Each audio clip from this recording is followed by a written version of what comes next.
Ježiš povedal, ja som chlieb života. Vaši otcovi jedli na púšti mannu a pomreli.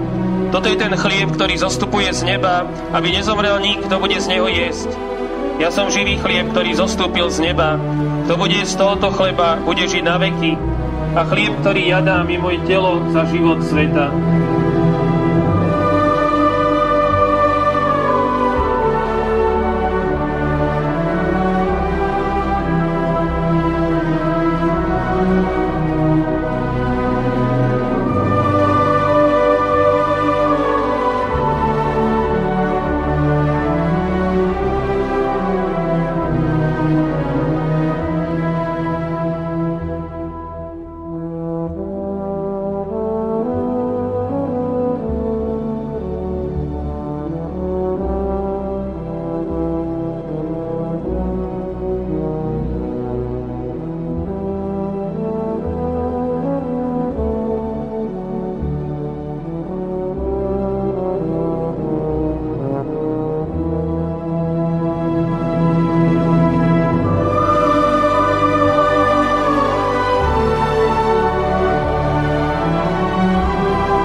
Pri večeri vzal Ježiš chlieb a dobrorečil, lámal ho a dával učeníkom hovoriac, vezmite a jedzte, toto je moje telo. Potom vzal kalich, vzdával vďaky a dal im ho hovoriac, pite z neho všetci, toto je moja krv novej zmluvy, ktorá sa vylieva za všetkých na odpustenie hriechov.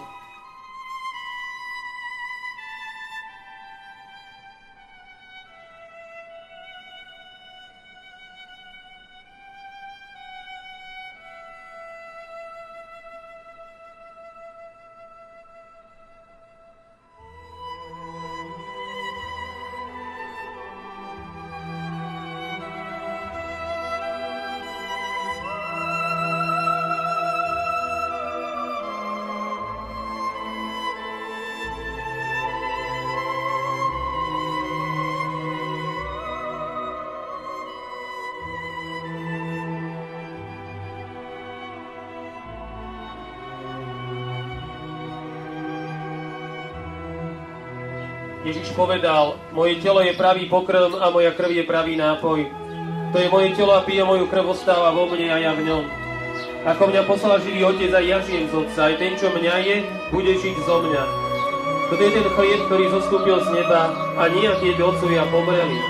To je tento chlieb, bude žiť na veky.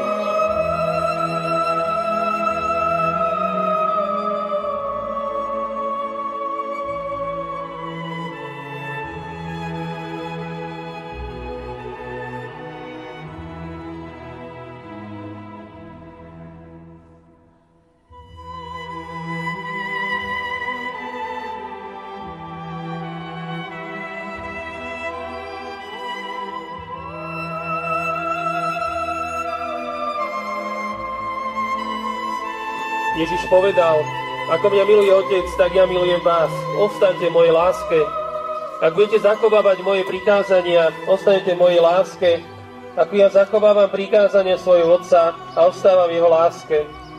Toto som vám povedal, aby vo vás bola moja radosť, aby vaša radosť bola úplná. Toto je moje prikázanie, aby ste sa milovali navzájom, ako som ja miloval vás.